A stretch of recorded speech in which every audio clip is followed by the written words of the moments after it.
So years ago, when my offspring were little, it might have even been before I had my second child, but when I was married, my ex-husband at the time had this interest, a serious interest in Disney World. And so anyway, we went several times, quite a few times, with first the oldest child, and then we had the second child. And we also went to Universal Studios and SeaWorld, and I don't know. Oh, we also went to Busch Gardens in Tampa. We went to Busch Gardens in Williamsburg. We did all these different things when the kids were little. And, but Disney World, he bought lifetime passes. Someplace, somewhere is a lifetime pass to Disney World with my name on it that I'm still eligible to use and that I haven't used in more years than I care to share. But anyway, so, the first time we went to Disney World, I think we didn't know any better. And we went when it was really crowded and hot and humid and rainy. And you had to wait online for 2 hours before you could get on a ride. And our son was cranky and crying and miserable. When we got back, at the time, I think Amazon was, a thing, or maybe I went to a bookstore and I got one of those books like Fromer's Travel Guide, Disney Secrets or something like that. And I read up on it and found out, when to go off season, what days of the week, found out everything you could know about, when the park opens, go directly to the back of the park and work your way backwards because everyone starts at the front and works their way back, blah, blah, blah. All these tips so that you wouldn't have to wait online that long, a million different things. And so I kind of did what the book said, and we had a really great experience. I think that was the time that we ended up buying the lifetime passes. So every time we went back, according to all the information that the book was giving us about, how to get the most bang for our buck and not have to be online for 2 hours to get on one ride. So after a few years, we became experts at going to Disney World compared to people who had never been to Disney World. Now, I had a friend that I had met when I was in college. We were friends in college. We went to each other's weddings, and we worked together at least 3 different jobs. There was one job in college where she worked there and then recommended me. Then my first full-time job, she was a semester behind me because she got married in her last year of college. And so when I was at my first full-time post-college job, I was there for a while, and then she was looking. I referred her, and then at a certain point, she worked for another doctor, and she was leaving, and she referred me there. So she was part-time and I was full-time. We had different hours. But anyway, so there were 3 different offices, at least that I can think of off the top of my head, that we worked together. So anyway, and I remember, when their daughter was young and they had a second child who was young, they had never been to Disney World. And at this point, we had been to Disney World, I think at least 5 times, and I already had the book, and the last 4 times were a success. So I had a lot of information to share. And back then, I don't even know if it was on the internet or they had the internet or whatever. So I remember telling her all this information because they were planning a family trip, and her husband said they wanted it to be a graduation gift to their daughter. But I think she was like graduating kindergarten or first grade, or, they were still young. And so I had said, oh, June is the worst time to go. And I shared with them a plethora of information about like going when it's less stressful, and because they had like a toddler, like that would still be in a stroller in addition to the daughter. So I told them all the information that I wish someone had told me before the first time we went to Disney World. Told them about the book. I think I even offered to loan it to them, blah, blah, blah. Offered them a lot of information and help. And the husband had said, kind of in a stuck-up tone of voice, well, but we want to give it to our daughter as a graduation gift. So then I just kind of backed off, and I said, oh, well, I backed off. And so anyway, they went on their trip or whatever.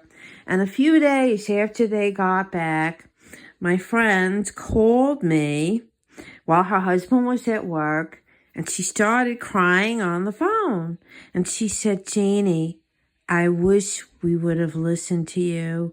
She said, Jeannie, it was horrible. We spent all that money and we traveled. And she described the long lines, the heat, the humidity, the chaos, everything. And that her husband was like all pissed off and this and that.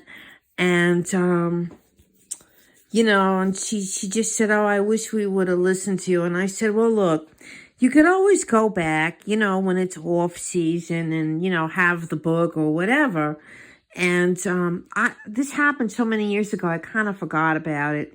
But I'm thinking to myself, this thought has been coming into my head over the last several months. The younger generation might not know this old saying, the brass ring on the merry-go-round. And there used to be an old saying that went something like, the brass ring only comes around once.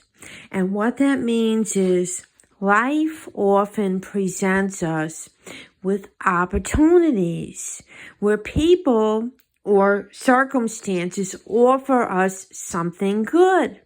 And we have a chance to put our hand out and grab the brass ring. But if we don't grab it when it's offered to us, the merry-go-round keeps turning, and now the next person behind you or 2 seats behind you grabs the brass ring. It's like a once-in-a-lifetime opportunity. And when somebody offers you a favor, an opportunity, it could be a job, it could be a relationship, it could be anything. And, or, like I offered these friends, information, and they didn't take it.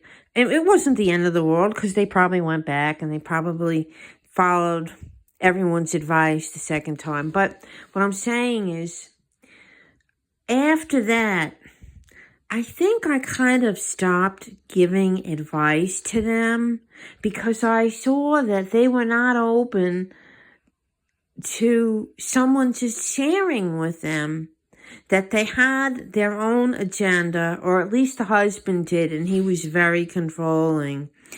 And that if it wasn't his idea and if it wasn't his way, it was like my way or the highway. And I noticed with certain people, they might present themselves to you with a situation or some sort of, I'm keeping it vague because I don't want to be mean, whatever it is, opportunity, situation. And you might stick your neck out for that person. And I'm guilty. I don't want to be virtue signaling. I'm sure there have been times people have offered to help me with things, although not recently, but in the past. And I would say, oh, no, it's okay or whatever. And I missed out on an opportunity.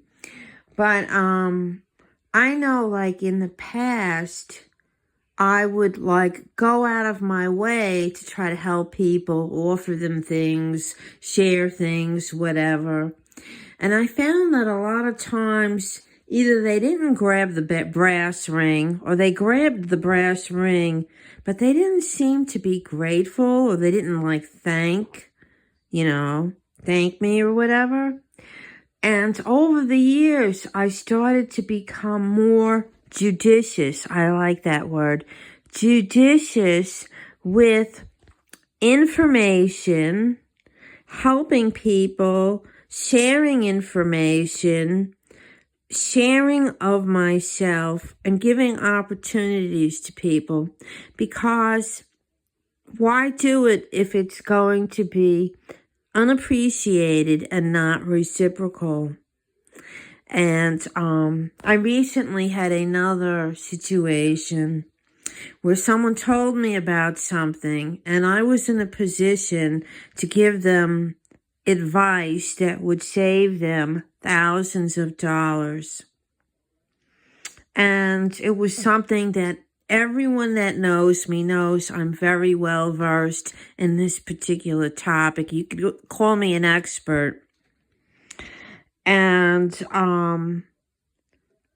the person did not grab the brass ring. And they acted like they were doing me a favor rather than the potential of me doing them a favor that would save them a lot of heartache and a lot of money. And I thought to myself, this is the last time with this particular person that I'm sticking my neck out for them. In the past, I stuck my neck out for a former friend, Sophia Petrillo. And I remember like a few years before the friendship ended, I kind of saw what she was like. So then I started doing to her what she did to me. And then she didn't like it. My two friends that passed away, I was still good with them. And I'm really, really glad because, I was devastated when they passed away. But I don't feel like any kind of guilt, like, oh my God, they died and I promised them this or I did them wrong. I was there for these two ladies just like they were there for me. But I am no longer going to be there for people who are not there for me. It's a long-winded story, and I wish I could share the recent thing that triggered this memory from many years ago. But it's a little too personal to put out on YouTube. So anyway, everyone, have the day that you deserve. If someone ever offers you an opportunity, a favor, an act of kindness, information, and there's no strings attached, and you refuse it, understand that that might be the one time that that person offers it to you. And that if you are a little rude in turning it down, the next time you might really need something, go to that person. And now the merry-go-round is completely shut down. All right. Bye.